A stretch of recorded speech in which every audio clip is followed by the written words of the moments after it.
This is the 2017 Chevrolet Camaro SS. All new from the ground up, lighter, smaller, smarter and faster. 6.2 liters, 455 horsepower and 455 foot-pounds of earth-shaking torque. 4.1 seconds to 100 and a top speed of 266. This one's very special. It's the 50th anniversary edition, which only comes in seductive nightfall grey metallic with mesh grille and nifty 50 badging all over the car.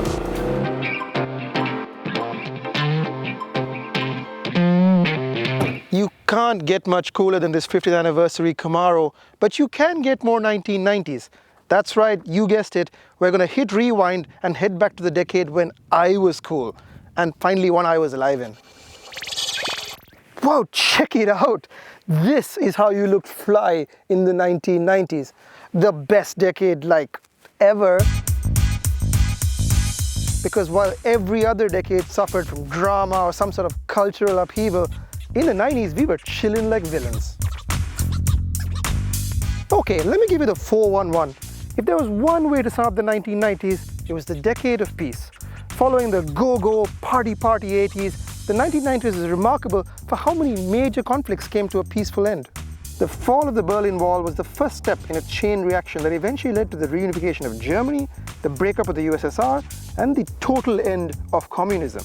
Nelson Mandela walked free from jail after 30 years in prison, putting an end to apartheid, and Northern Ireland finally found peace. Technology revolutionized the planet. The internet brought us all closer, the Pentium got us computing faster, MP3s made our CD players obsolete, and the Hubble telescope allowed us to stare into the depths of the universe. People like to say the 90s was a cultural wasteland. To them I say, talk to the hand. Just think about how many of these genres came of age then. Grunge, alternative rock, hip-hop, punk, Eurodance, R&B, even Britpop made the 60s cool again. The 90s is also the decade where multiculturalism finally took root. Will Smith became, and still is, one of the biggest stars on the planet thanks to the Fresh Prince of Bel-Air, followed by an epic movie career. Independence Day, Men in Black, Bad Boys, and Wild Wild West. Okay, maybe that last one won't be his first pick on Netflix. Okay, this is when things get personal. You see, back when I was growing up, this Camaro was the car to have. Compared to all those bland sedans roaming the streets of Dubai, this thing looked like a spaceship. Like previous Camaros, the fourth generation ran for just shy of 10 years, from 93 to 2002. Unlike previous Camaros though, this one was not made in the US of A, but up north in Canada, eh? How about that? Underneath, the Camaro was still the same F-body as the 80s car and continued with its floor plan and rear suspension. But you'd never know it from the ultra swoopy, sleek body that sat on top of it. Sporting plastic fenders and rack and pinion steering, the 90s Camaro had the exotic flavor of Mila Jovovich, the spunk of Shannon Doherty, the effortless all-American style of Jennifer Aniston, all wrapped up in one delectable package. You're so sexy! As before, you could buy the Camaro as a coupe, a T-top, or my favorite, this lovely convertible owned by our friend James Gayan Vijaysinger. He's owned this car 20 years. In 1969, you get the Camaro with a whopping 12 engines. By 1993, the Camaro was down to just a mere 2, a 160 horsepower V6 or a 275 horsepower LT1 V8 from the Corvette, available with either a 4-speed auto or a 5 or 6-speed manual. This was a time of great evolutionary leaps for automobiles. In the space of a few years, the Camaro would receive its first electronically controlled automatic, 4-wheeled anti-lock brakes as standard, traction control, and in 1996, this very car was born.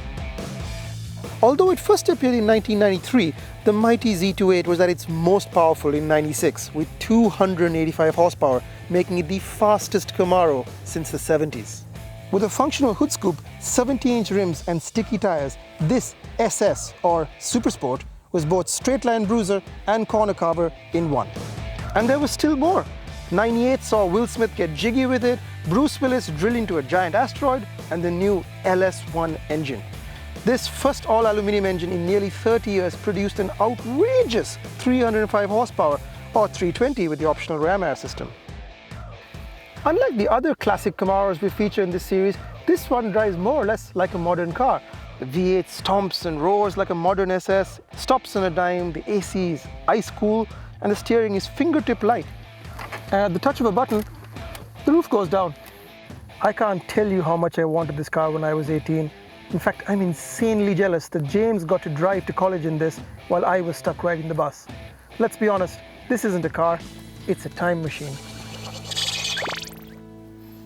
Oh boy, the worst part about time travel, coming back to the present.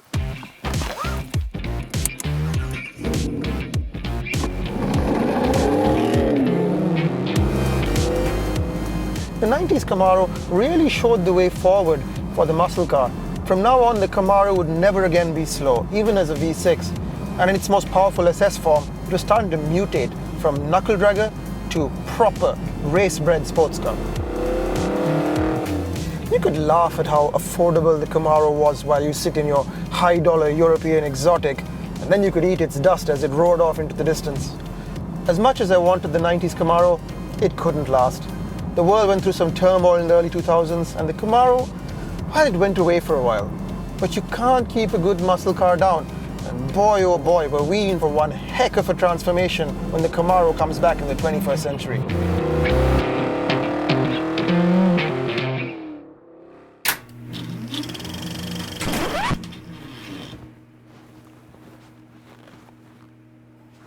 So the world's worst acting. I'm going to do this 4-4-1-1. 4-1-1. 1-1. Hopefully I can get that right, but I'm just trying something. Let's see what happens. Chill in like villains. That's what we need to do. The spunky spunk. While I was riding the bus. The bus. Steady on. And finally one that I was alive in. You don't need to look like you're about to fly into space. I don't know why did the Rocketeer pose at the end. So I don't know what humans do.